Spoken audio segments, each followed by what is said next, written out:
One of the other features of the new CoolSim 4.4 release is a feature that is called align fronts and close gaps. Oftentimes in a data center you'll have a situation like this where I have a series of racks that are dissimilar in shape. They're not exactly the same because not all racks are the same. And also you'll have some cooling units and you'll want to make sure they're all aligned properly. This saves mesh size, mesh density is reduced if things are lined up, and the program will just simply run faster. The solution will run faster. Aligning them has always been a little bit difficult, so we added a tool in this revision that can be used a couple different ways. First thing you must do is select all of the ones that you want to be included in the operation. You can do that two ways. You can hold the control key down and select each individual object, as I am here, and continue that way. Or a faster way is to hold the control key down, hold your left mouse button down, and rubber band them with this box. And when you let go, you'll see there's a small tree a dynamic tree that gets created. Now the tree is kind of useful for a couple of things. You can use this operation for other things as well.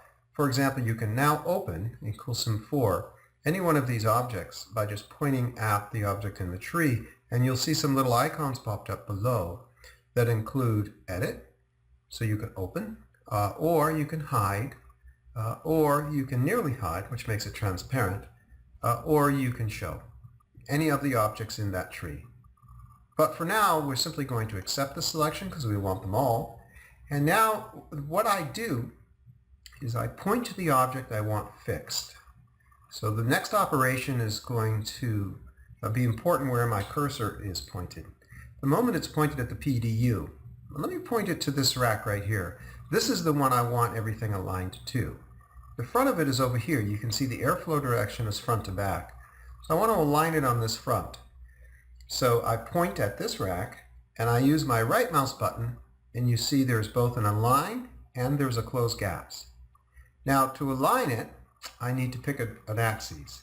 In CoolSim, the origin is in the upper left-hand corner of the room. And so it is positive x to the right and positive z to the bottom, to the down. Okay, so you see the little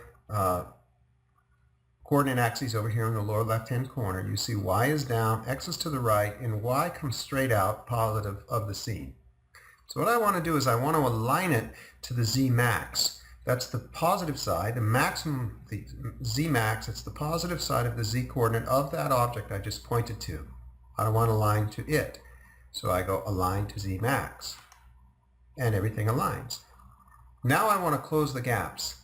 Now again, you have to select everything and accept that selection. I use rubber band for that. And I want to tighten everything up to this red PDU over here on the left. So again, I select them all, right mouse click, and then close gaps in this case it gives me two options, but I want it in the X direction. I want it to the left, tighten it to the left, and that's X. It's going to tighten it to the object I pointed to. That's the one that's going to be fixed. And so I go close in the X direction, and it closes. So now I have a rack row where everything is nice and tight. There are no gaps between anything in this row, and therefore the simulation will run much better, faster. There'll be no gaps. There'll be no small meshes that are needed here, and the whole thing will work a little more effectively. Thank you.